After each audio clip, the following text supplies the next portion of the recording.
సకల ప్రాణికోటికి ఆధారం పంచభూతాలైన గాలి, నీరు, అగ్ని, భూమి, ఆకాశమని అంటారు. మరి ఆ పంచభూతాలలో లయకారుడు ఆ పరమేశ్వరుడు కొలువై ఉంటే ఎంత అద్భుతం! దర్శించినంతనే ఇంకెంత పుణ్యం! ఆ పంచభూతాలకు ప్రతిరూపంగా మన దేశంలో పరమేశ్వరుడి పంచభూత శివలింగాలను పూజిస్తారు.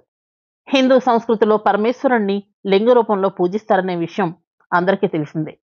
ముఖ్యంగా దక్షిణ భారతదేశంలో పరమశివుడి మహిమాన్విత క్షేత్రాలు ఎన్నెన్నో ఉన్నాయి. వాటిలో పంచభూత శివలింగాలు ఎంతో ముఖ్యమైనవి. ఈ పంచభూత శివలింగాలలో 4 దేవాలయాలు తమిళనాడు రాష్ట్రంలో ఉండగా, ఒక దేవాలయం ఆంధ్రప్రదేశ్ రాష్ట్రంలో ఉంది. ఈ పంచభూత శివలింగ దర్శనం పుణ్యఫలంగా భావిస్తారు.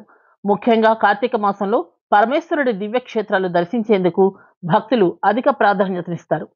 లయకారుడైన శివుని పంచభూత లింగాల ప్రాముఖ్యత, ఈ క్షేత్రాల ప్రత్యేకతలు మొదలైన విషయాలు తర్వాతి వీడియోలో తెలుసుకుందాం. 1. వాయులింగం శ్రీకాళహస్తీశ్వరాలయంలో ఉంది. శ్రీకాళహస్తి ఆంధ్రప్రదేశ్లో ఉంది. 2. జలలింగం జంబుకేశ్వరం కోవెలలో ఉంది. తిరువానైకావల్ తమిళనాడు.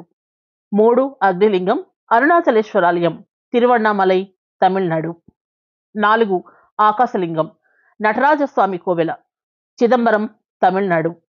పృథ్వీలింగం ఏకాంబరేశ్వరాలయం తమిళనాడులోని కంచిలో ఉంది.